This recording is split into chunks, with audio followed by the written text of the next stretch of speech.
ఒక దేశాన్ని నాశనం చేయాలంటే సైన్యం, ఆయుధాలు, వాహనాలు, యుద్ధ విమానాలు, బాంబులు లేకుండా ఆ దేశాన్ని నాశనం చేయాలన్న కసి కూడా ఉండాలి. అంటే ముందు ఇవన్నీ సమకూర్చుకోవడానికి మనీ కావాలి. డబ్బుంటే అన్ని రెడీ చేసుకుని ఎప్పుడంటే అప్పుడు యుద్ధం ప్రకటించవచ్చు. అయితే మనందరికీ తెలిసిన విషయం, మన దేశాన్ని నాశనం చేయాలనుకుంటున్న ముందు వరుసలో ఉన్న దేశాలు పాకిస్తాన్, చైనా. కానీ మనకి తెలియని విషయం ఏమిటంటే మన మీద యుద్ధం చేయడానికి మనమే వారికి డబ్బులు ఇస్తున్నాము అని. అది ఎలాగంటే తిండి కూడా గతిలేని పాకిస్తాన్ కు 1,00,000 కోట్ల రూపాయలతో చైనా పాకిస్తాన్ ఎకనామిక్ కారిడార్ కింద చైనా నుండి మన పాకిస్తాన్ ఆక్రమిత కాశ్మీర్ గుండా పాకిస్తాన్ వరకు హైవే నిర్మించాల్సిన అవసరం ఏమిటి చైనాకు? కానీ అది చాలదు అన్నట్టు ఆ హైవేకి లింక్ చేస్తూ పాకిస్తాన్ లోని గ్వాడర్ పోర్ట్ ను కూడా నిర్మించింది చైనా. అలాగే అంతగా అవసరం కూడా లేని శ్రీలంకకి, బంగ్లాదేశ్ కి, మయన్మార్ కి, మాల్దీవులకు కూడా ఫ్రీగా పోర్ట్స్ నిర్మిస్తోంది చైనా.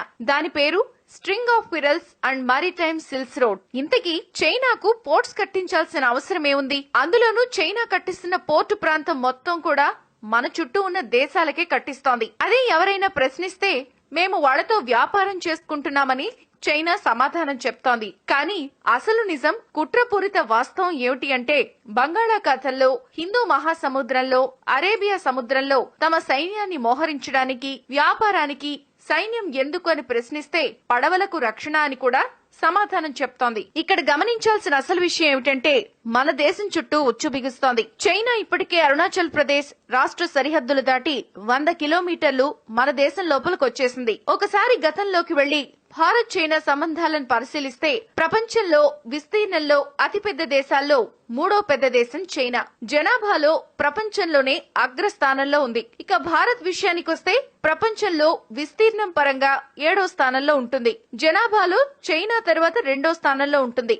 ఆసియా ఖండంలో విస్తీర్ణ పరంగా, జనాభా పరంగా ఈ 2 దేశాలే చాలా పెద్ద దేశాలు. కానీ చైనా మొదటి నుంచి భారత్ కు పక్కలో బల్లంలా ఉంటూ వస్తోంది. మన దేశం కంటే 2 ఏళ్లు ఆలస్యంగా 1949లో స్వాతంత్ర్యం పొందిన చైనాకు మొదటి నుంచి భారత్ అండగానే ఉంటూ వచ్చింది. అలాగే అప్పట్లో చైనా ప్రధాని చౌ ఎన్ లై కూడా హిందీ, చైనీ భాయి భాయి అనే నినాదం కూడా ఇచ్చారు. వారి ఒప్పందం ప్రకారం కూడా ఒకరి అంతరంగిక వ్యవహారాల్లో మరొకరు తలదూర్చకూడదు అని. అయితే భారత్ చైనాతో దాదాపు 3,200 కిలోమీటర్ల సరిహద్దును కలిగి ఉంది. ఇరు దేశాల మధ్య సరిహద్దు రేఖగా బ్రిటిష్ వారు నిర్ధారించిన మెక్మెహన్ రేఖ ఉంది. అయితే దీన్ని అధికారిక సరిహద్దుగా చైనా ఎప్పుడూ గుర్తించదు. జమ్మూ కాశ్మీర్ లోని ఆక్సాయ్ చిన్, అరుణాచల్ ప్రదేశ్, సిక్కిం వంటి వాటిని తమ భూభాగాలేననేది చైనా వాదన.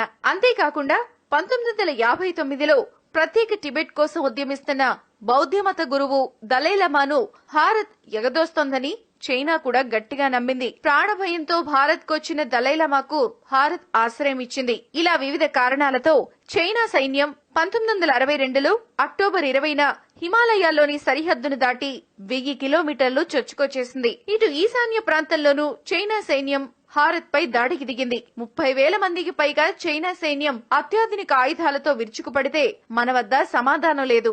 అలాగే భారత్ లో ఎన్నో ప్రాంతాలను చైనా ఆక్రమించింది. ఈ సంఘటన అప్పట్లో నెహ్రూని బాధించింది. ఆయన మరణానికి దారితీసిన కారణాల్లో ఇది కూడా ఒకటని విశ్లేషకులు అంటూ ఉంటారు. అయితే భారత్ చైనాకెప్పుడూ వ్యతిరేకం కాదు. భారత్ ఎప్పుడూ హద్దుమీరి కూడా ప్రవర్తించలేదు. ఇంకా చెప్పాలి అంటే ఐక్యరాజ్య సమితి అత్యంత శక్తివంతమైన విభాగం భద్రతా మండలిలో చైనాకు శాశ్వత సభ్యత్వ విషయంలో కూడా లాబియింగ్ చేసింది భారతదేశమే. కానీ ఆసియా ఖండంలో తానే నెంబర్ 1 గా ఉండాలనే చైనా దూకుడుకు దాయాది పాకిస్తాన్ తోడైంది. దీంతో ఇరు దేశాల వైఖరి భారత్ ఎదుగుదలను సహించలేకపోవడం, ప్రపంచ రాజకీయాల్లో భారత్ క్రియాశీలక పాత్ర పోషించడం చైనాకు నచ్చడం లేదు. ఇది ఇలా ఉంటే చైనాను ఇప్పటికీ మనం గుడ్డిగానే నమ్ముతూ వస్తున్నాం. మరి అందుకు మనం ఏం చేయాలన్న ప్రశ్న తలెత్తుతుంది. దీనికి మనం ఒకే ఒక పని చేయాలి. ప్రతి చైనా దేశపు వస్తువులను కొనడం మానేయాలి. ఎందుకంటే చైనా వాడుకునే ప్రతి ఆయుధం మన డబ్బులతోనే. అంతర్జాతీయ వ్యాపారాల నియమాల ప్రకారం మన దేశం